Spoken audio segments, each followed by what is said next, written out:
Hi, I'm Cheryl. I'm 17. Have your parents ever interfered in your relationship with your boyfriend? What did you do? Let me tell you a very frank story about my recent relationship and my family. Watch till the end and you'll see that sometimes parents forbidding you to do things can hide secrets. I was a junior in high school and rather popular, actually. I had lots of boys pining for me, but girls? I only had 2 friends, and the rest, well, you see, I think many were jealous of me. I was kinda every boy's dream, and I think they were scared I could steal their boyfriends from them. I went through a lot of boys, but those relationships were short. We broke up sometimes. I dumped them, and other times they dumped me.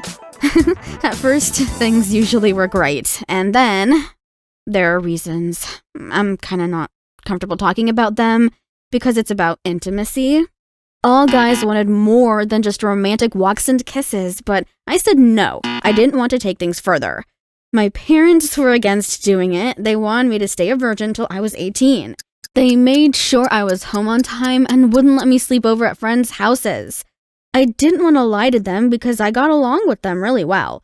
They were caring and said no to almost nothing except, well, sleeping with guys. Well, I realize now why, but I'll tell you about that a bit later. When I broke up with yet another boy, Alex asked me out. He was a popular guy and girls were all over him. He was cool and I liked him a lot. We started dating and everyone envied us. We were happy. We were such a pretty couple. One day, Alex asked me why I ditched boys so quick. I was embarrassed and made something up. I was afraid he'd start insisting on going all the way. He'd had so many girls and he was such a looker. And that exact thing happened. We were alone at his house. He started kissing me. It was hard to stop. I was really crushed out on him. I didn't know what to say. I probably would have stayed and we'd have done it. But my parents called. When I got home, they yelled at me and I cried.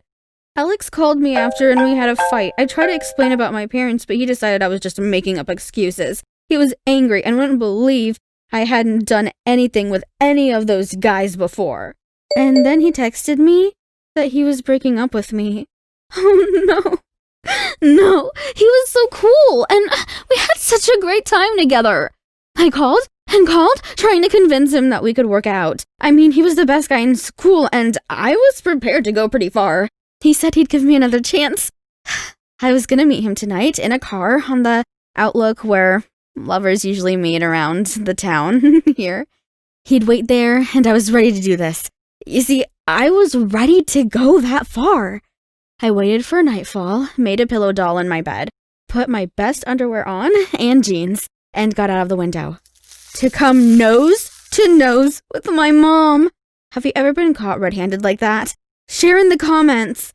I was expecting a long lashing, but Mom was more scared than angry. She didn't even wake Dad. Instead, she sat me down in the living room and said we needed to talk. Turns out when Mom was 15, she had a boyfriend called James. Handsome, funny, all girls wanted to go out with him, and he was in love with Mom. She was too. They dated and eventually did the deed. James insisted and Mom said yes. And then he was just one. Wouldn't take her calls. Mom had never seen him again, and she said something that shocked me. James was my father. First, I didn't believe it. I think I was just whispering, Mom, Mom. So Mom had been hiding this from me. Dad, too, who wasn't truly my real dad? Good God, I felt that I was losing the ground under my feet. Mom had me at 16. When she was my age, she was already nursing a baby. I'd never thought about it before. Oh my goodness. Mom said she didn't want this for me, and it wasn't even about getting pregnant. She said she knew I was a smart girl and would think of protection. But Mom felt so crushed and used because James got what he wanted from her and ran. She cried for a couple months and then she learned she was pregnant. She had to pull herself together. I was still shocked. I rethought many things about my happiness. My parents were demanding, but I'd never felt unwanted. And it could have been different. I heard such stories. Gosh, it must be horrible to have an unwanted child. To be an unwanted child. And Mom must have had it hard too. She was alone. It's so good that later on my dad was there for her. I think my parents are right. If a guy loves you, he won't be pressuring you into sleeping with him. I wrote that to Alex and put away my phone. I want to be with my mom now, and I'll see what he writes back tomorrow. I don't know if he would understand, but I'm not angry now when my parents don't let me go partying. Do your parents forbid you to do things? What are they? If you want to be the first to check the new videos, just hit that little bell and subscribe to our channel. And please like our video if you want more people to see it. Have a great day. Give your parents a hug. Hi everybody, my name is Jean and I am 18 years old. Have you ever looked at your life and thought, this is all my fault? I thought that for a long time. I thought that I was to blame for what happened to me. But it was really my boyfriend's fault, and only his. Watch this video to the end and find out how I escaped from my psychopathic boyfriend. I am, as they say, from a dysfunctional family. My father drank, and in these moments, he beat us. My mother more often, my brother and me less often, but still, we were hit. I know it's a sin to say this, but the whole family was relieved when he died. However, this joy was short-lived. I don't know why my mom can't pick her own men, but the next one she found was a pig. He insulted my mother in every conversation. Besides, Leslie was on drugs, and it was impossible to stay in the house at all. Only Mila, the half-sister, is normal, but it's harder for her now than for me. She's going to have a baby soon. I've never had a boyfriend, and who's going to fall for a girl who only has money for college and not for new clothes? I didn't even believe it when Alex first approached me. I thought he'd confused me with someone else. The guy started a conversation with me on a student holiday where there were a lot of girls more sociable and beautiful? No, that was not possible. However, this happened. He started talking to me, and I told him something stupid. Well, what do you want? It was the first time I communicated with a guy. Alex began to get in my way more and more often. He was polite, sweet, caring. In the end, yes, of course, I fell in love with him. How would you try to escape the horrors of real life? Watch TV, play games, read books? Love was my way of escaping reality. He was unpredictable. He always had some ideas in his head. He didn't give me classic gifts like a bouquet of flowers and chocolate. No, he wrapped the candy in socks, handed me a whole bag of marbles, a bottle of wine, with a note inside. I didn't know how to react to all of this. But no one could boast of this. No one was courted the way Alex did. I was so happy. At the same time, something strange was happening in my family. First, someone attacked my stepfather and beat him up so much that he was in the hospital for almost a month and could not terrorize my poor mother. Then, Leslie disappeared. It was very soon after my stepfather was beaten, and my mother almost went mad with fear. She said someone wanted to destroy our family. I didn't care about my stepfather. He could have stayed there. But Leslie? After we searched the whole area and trampled the thresholds of all authorities, Leslie was found by a dog walker in the park, completely naked. Leslie didn't remember how it happened, and he was very scared. And then my mother started complaining that someone was constantly calling her and threatening to report her to social services if she didn't take care of her family. I loved my mother, and I was afraid that someone might bear a grudge against our family. Why us? I told Alex about it, and he told me, okay, as long as it's dangerous, you can stay with me. I asked him, Alex, did you think, well, I can't leave my family when it's bad. How many times did they leave you when you were all alone? I thought about this phrase and did not find an answer. I'll be honest with you, I showed lack of spirit. I was so affected by Alex's words that I decided, well, to hell with them all. I wanted my life to be happy, at least now. And at first, so it was. I could wake up in the morning and not believe my luck. What? No one was yelling? It couldn't be.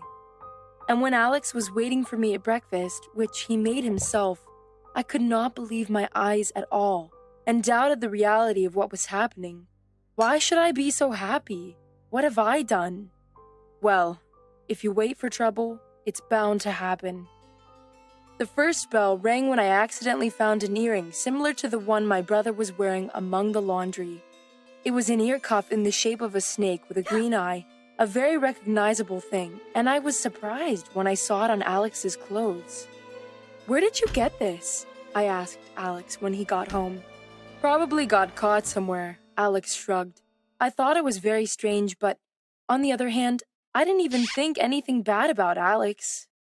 And would you think that? If you notice something suspicious that your dearest and most loved person has, it seems to me that very few people can assume the worst about their loved ones. Then there was a meeting with Victoria, who was the only girl I could call my friend. We agreed to sit in a cafe with her. Victoria gave me coffee and ice cream, and we had a nice chat about school, and then we split up. It wasn't 8 o'clock when I got home, but it was the first time I'd seen Alex like this. He was shaking with indignation, and he turned very pale. I was afraid at first that he'd had a fit. He kept raging and asking where I was and why I took so long. I tried to defend myself, but he snapped that I shouldn't have met my friend at all. I thought I'd misheard. Alex won't let me see Victoria? What? And how did he even know that I was meeting with her? Was he following me? I didn't want to believe it, but I had to believe it. After all, it got worse. One day, I decided to take out the trash. I searched the pockets of my coat, jackets, shirts, whatever, until I realized that I had lost my keys. I called Alex and told him about it, crying. He started to comfort me and said he would solve this problem. But no matter how many times I approached him with this question, he always started to spin and justify why he didn't make a new set. At some point, Alex couldn't stand my pressure and asked me trustingly, "Why would you leave at all?" Then I understood. I understood everything. He was the one who terrorized my family. He sent my stepfather to the hospital and tortured Leslie in the woods. He stole a set of keys from my pocket and wanted to lock me in his house forever. When I realized that, my heart sank. I didn't think I'd end up in exactly the same situation as my mom and stepdad. Alex, of course, did not beat me, did not scold or torment. He just completely appropriated me and now destroyed everything that was dear to me. I was now bound hand and foot to him. And I had my doubts. I still thought, well, maybe I'm just imagining this. Maybe he knows what's best for me. And more, what if he leaves me and I have to go home? No, I never wanted to go home. One day, someone rang our doorbell. Alex frowned and went to the door. I hid to eavesdrop on the conversation in the corridor. I couldn't see, but I immediately heard my brother's voice. He asked Alex where I was. Alex replied that I was safe and that my family couldn't reach me. Leslie let out a sigh of relief and asked Alex to take care of me. Alex didn't answer. I decided to go out to meet Leslie. And that was when Alex snapped. What was happening seemed like a real nightmare. I tried to separate them, but it was too late, and Leslie seemed to have fainted. I somehow managed to stop Alex and, crying, asked him why he was doing this. "Honey, it's so simple," sweetly answered Alex. "He wanted to take you away from home and bring you back to the hell you escaped from." It was only at this point that I finally realized that Alex was a complete nutcase and that I needed to do something about it. "All right," I said, "let's get you some rest and I'll clean up the blood here." Alex kissed me and obediently left. I dragged Leslie out of the house, took his cell phone out of his pocket, and called an ambulance. Then, after a moment's thought, the police. Alex was arrested. Leslie, recovering himself, gave evidence against him, and me too. I contacted Victoria and begged her to give me shelter for a while. She agreed. I got a job, and now I'm saving money for an independent life. Mila gave birth, and I helped her as much as I could. Leslie got off drugs. Mom, I really hope that my example told her how to behave. Alex wrote me letters from prison. I didn't answer them, and I never will. And I really want, when I have free time, to help girls who are in my situation free themselves from all these people who destroy their identity and take their freedom, because I can really do it. And you can subscribe to our channel and send your interesting stories. Bye-bye. Hi, I'm Lisa, or Liz for friends. Have you ever taken for granted something wonderful that's right under your nose? Or someone? This happens, but let me tell you from the beginning. These are my best friends, Jerry, my classmate, and my childhood friend. We got into a lot of trouble together and started being friends when we lived next door. And this is Tiff, my friend from school. We often hang out at my place or after class. We're really close, but unfortunately, Jerry and Tiff don't really get along. I'd say when I'm not there, they drift apart. And this wasn't okay with me. Maybe they felt uncomfortable around each other, didn't like each other. I thought I should find out. I met Jerry and asked what he thought about Tiff. I told him I saw how uncomfortable he was around her. At first, he was silent and then quietly confessed that he was in love with her. The conversation was calmer after that, but I was shocked. Turned out he'd been in love with Tiff for a long time, and I hadn't even noticed. And he didn't even know how to give her a hint. He couldn't, of course, just tell her. I suggested signs of affection, a couple of cute presents and trifles, maybe flowers. Impress her with something. She'd get the idea in a week. Jerry said he'd got it and started on it, but in a weird way. Not knowing what was Tiff's favorite flower, he brought her a cactus because everyone likes them. Tiff just left it in the corner of the classroom. When he brought sweets, all the girls were all over him, except for Tiff, who was constantly dieting. And when he decided to impress her with his ball skills in phys ed, he stumbled and fell, to everyone's loud amusement. By the end of the week, though, I realized that I was actually glad Jerry was failing so miserably to hit on Tiff. I mean, I'm not the one to gloat, but I didn't know what had gotten into me. I thought that I should cheer Jerry up, so I suggested that he'd write a letter to Tiff, preferably a poem. My Don Juan friend liked the idea. However, he was really bad at poetry. Only his choice of romantic flowers was worse. His verses and poems were terrible. But hey, Jerry's my friend. But, I can tell him he sucks at poetry, right? So I had to take it into my own hands. Poetry is just rapping, basically. So the feeling is the candy. I was sure that if we put how much he cared for Tiff and how awesome he found her, she'd appreciate it, no matter what the form was.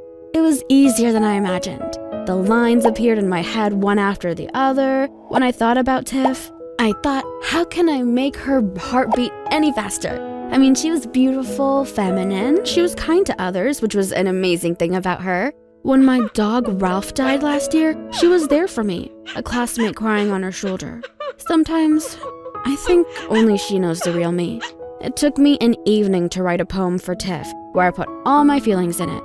They were mine. They were sincere. Maybe I should give her this letter myself? Signed by me? Wait, that looked like I was gonna confess something more than friendship.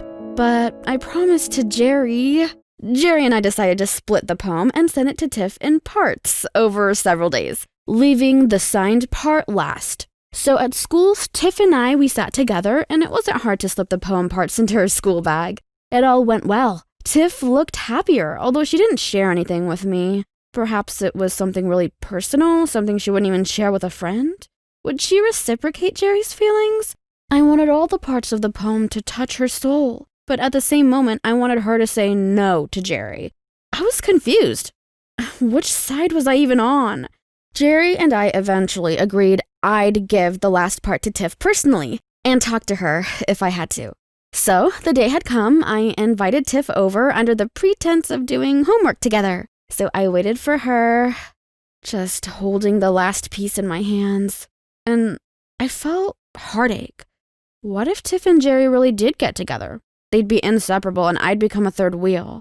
I was sad and I didn't want to imagine my life without Tiff in it.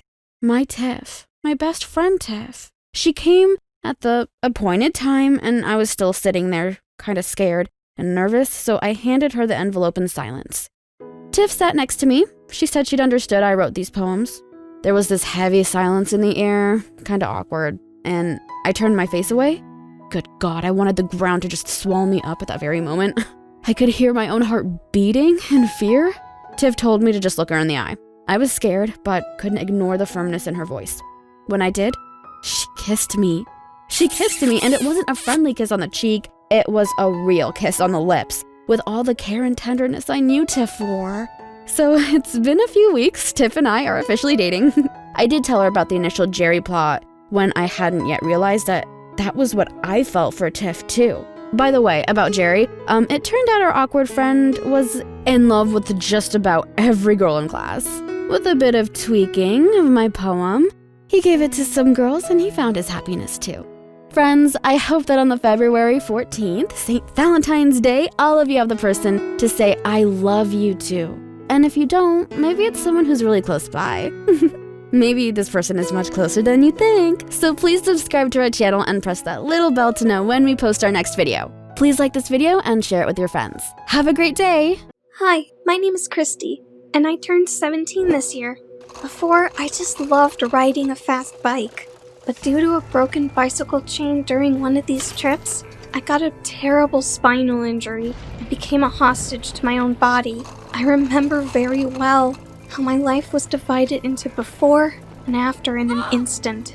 Losing control, I screamed and flew off my bike onto the road. That's all I remember until I fell into darkness. I woke up a couple days later in the hospital. My body was in a full body cast and unable to move. However, I am lucky, despite the fact that my legs barely obey me after the injury. I have loving and supporting parents and a boyfriend, Matt. Despite this terrible incident, we became only closer.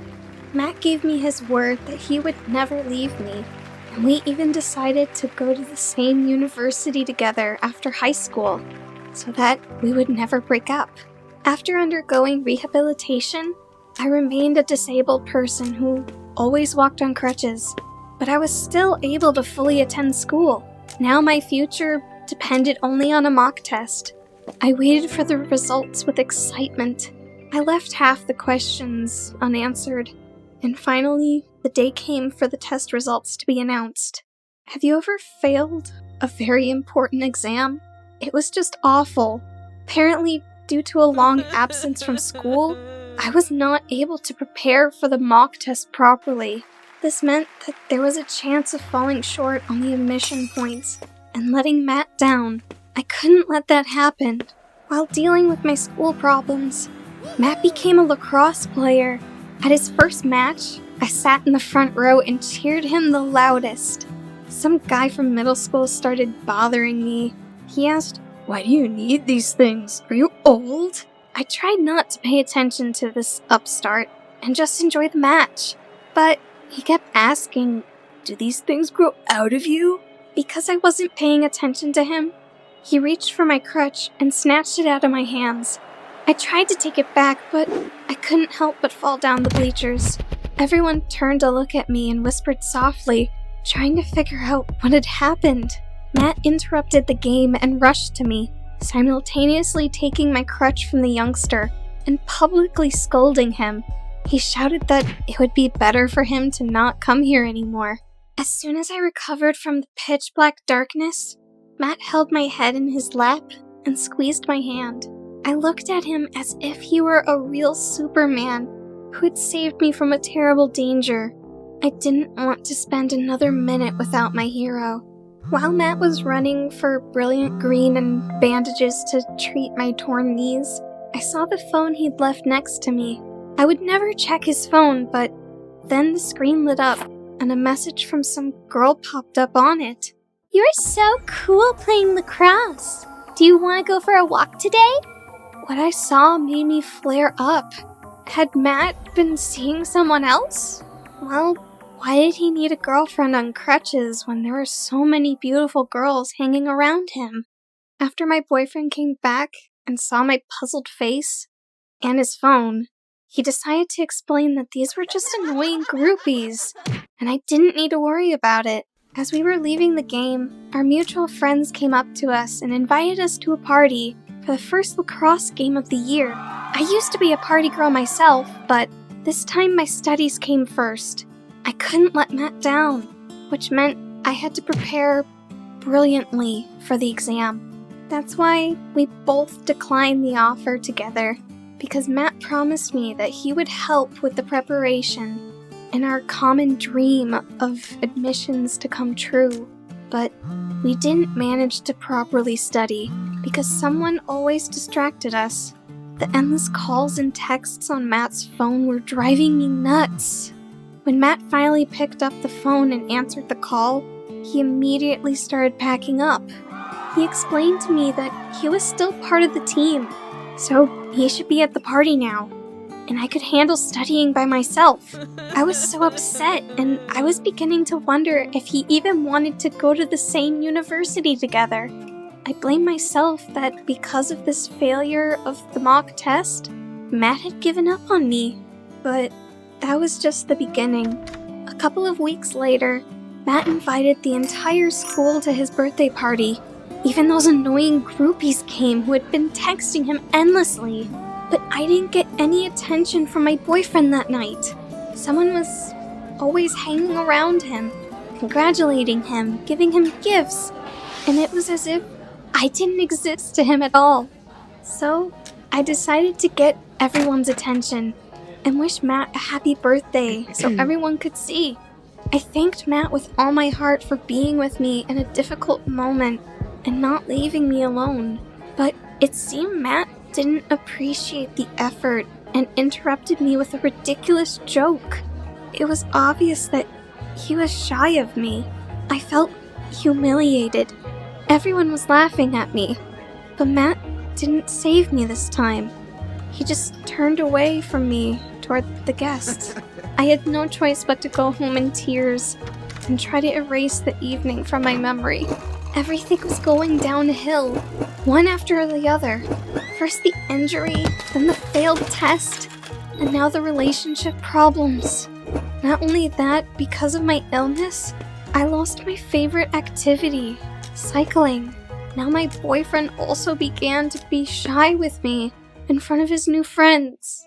After Matt's birthday, we didn't talk about what happened, and he pretended that nothing had happened at all. We both still tried to prepare for admissions, but it was, to put it mildly, with great difficulty. Matt became very irritable, snapping at me on every question. I tried to smooth things over as best I could, didn't run into any problems, and as far as possible, managed to cope with the tasks alone. This preparation was a real hell for me. There was no question of studying when my mind was only on the problems of my relationship with Matt. Well, how can it not be upsetting when your ideal relationship falls apart for no apparent reason? My mother is a very attentive person. She noticed that I had been in a bad mood for several days. I refused to eat and did not leave the house at all. It had been a while since Matt came to visit us. After she asked me about what had happened, I told her about the incident at the birthday party and how he had left me alone to study and went to have fun with his friends. We had always done everything together. And then my mom suggested that we invite Matt to a family dinner and discuss everything in a quiet atmosphere. To my surprise, Matt agreed and came to our house at the appointed time, but apparently he did not want to stay long. He came to tell me that he had already applied to another university where lacrosse players had a large scholarship, and that he and I were not on the way anymore. It was a real blow to me. Was the whole world collapsing in front of my eyes? And I just stood and watched? Is that why our perfect relationship started to erode? Then I thought I had a chance to fix it, and that Matt would change his mind. To do this, I decided to come to his friends, with whom he had spent a lot of time with.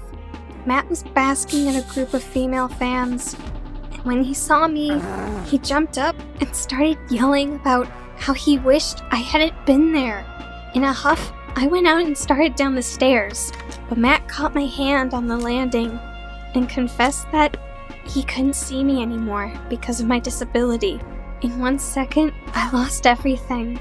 In shock at what I heard, I staggered back and did not notice the step, and I tripped and fell down the stairs. I had deja vu as I again got out of the impenetrable darkness. Matt was no longer with me, but the doctor. I was already expecting the worst prognosis for myself, but the doctor told me that I had a chance to get my life back on track and get rid of the crutches.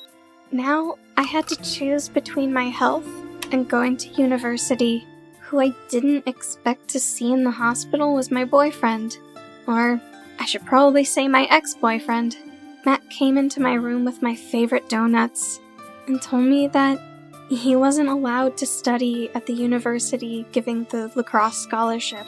He said he was sorry for his embarrassment of my disability and that this was just a test that he went through and realized that he loved me.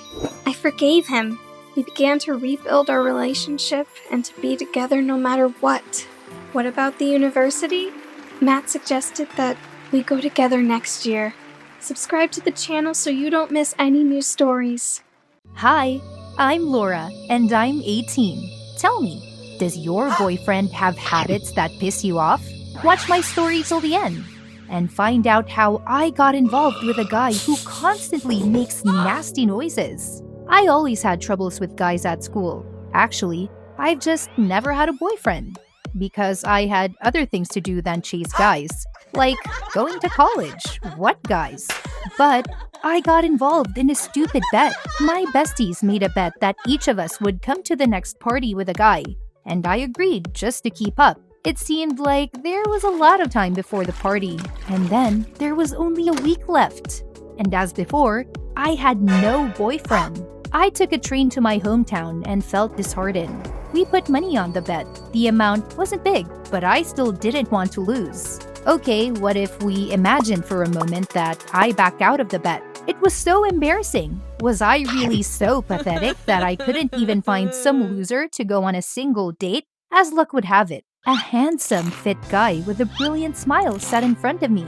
He was eating chips, and I was too embarrassed to look at him. Then, it dawned on me. I have a cousin the same age as me, a relative distant enough that I definitely hadn't mentioned him in front of my friends. What if he could help me?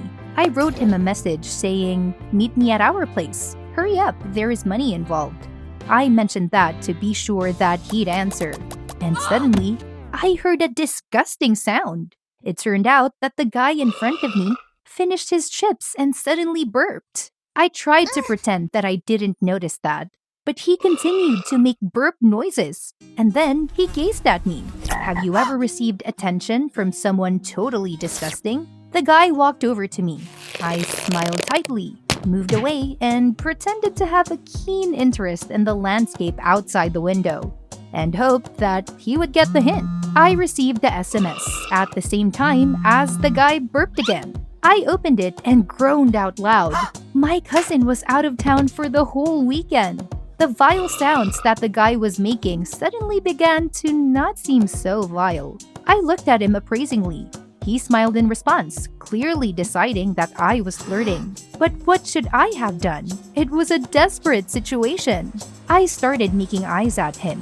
He was the first to start the conversation by asking, "Where are you going?" That's how we got acquainted.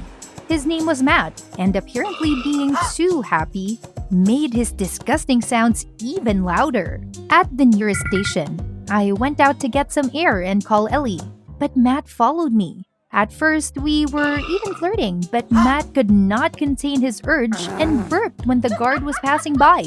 The guard turned around with such a stupid face that I burst out laughing and couldn't stop. Then Matt burped again. The guard asked to me.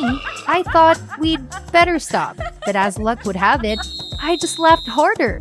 The guard frowned and walked towards us. Then Matt screamed, "Let's run!" And we ran away. What a nonsense! I should have said immediately that I wasn't with this idiot and calmly leave. And while we were hiding, the train had already gone. What was I supposed to do then? Matt asked why I was so worried, and I told him the whole truth. about the party, the stupid bet, and that I was ready to invite him with me, but we wouldn't get anywhere now. Having said that, I got pretty embarrassed because I really liked Matt when he wasn't burping. Well, Matt replied that in that case, getting to the party was a matter of honor, and we would go there by bus, and that he would pay for the tickets. We found a bus station, and quickly things began to get better, which meant that I had the opportunity to think about what would come next. I colorfully imagined how I would appear at the party with Matt. It turned out beautiful and exciting. Then, it was embarrassing and unpleasant when we were buying tickets. Matt stopped making those sounds. But then, when we took our seats, he started burping again. The passengers began to turn around and someone even made a remark. But Matt just grinned back. The longer the ride was, the louder the disgruntled passengers were. Even the driver began to glance at us unpleasantly, but Matt didn't seem to care. I poked Matt in the ribs a couple of times, trying to shut him up, but that made him burp more, with a story with a guard in mind. I tried to pretend that I wasn't with Matt and that I was a victim like everyone else on the bus, but the passengers weren't convinced. Soon, they started reproaching me, telling me to shut my boyfriend up. And when a woman even yelled at me, Matt unexpectedly and rudely shut her up, ordering her not to speak to his girlfriend in that tone. The woman said that he was not the one to be talking to her about manners. After discussing for so long, the driver stopped the bus an hour's walk from the nearest stop and told all the dissatisfied passengers to get off there. Of course, everyone considered us to be the dissatisfied passengers. I didn't know what to do. It was disgusting to be with Matt, but without him, I wouldn't have ever reached the town.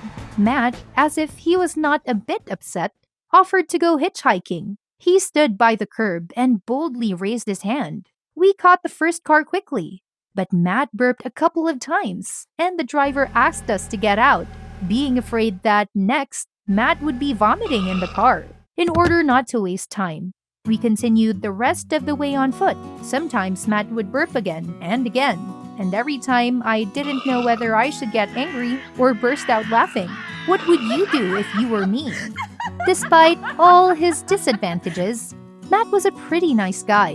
He noticed that I was tired of the long walk, and when we got to the nearest gas station, he offered to take a break and even laid his jacket on the border so that I could sit down and not get my dress dirty. He left me to go and do something. I didn't want to think about that as he had already done enough nasty things before. I texted Ellie a couple of messages saying that I was on my way with a boyfriend and I'd probably be late but definitely will come.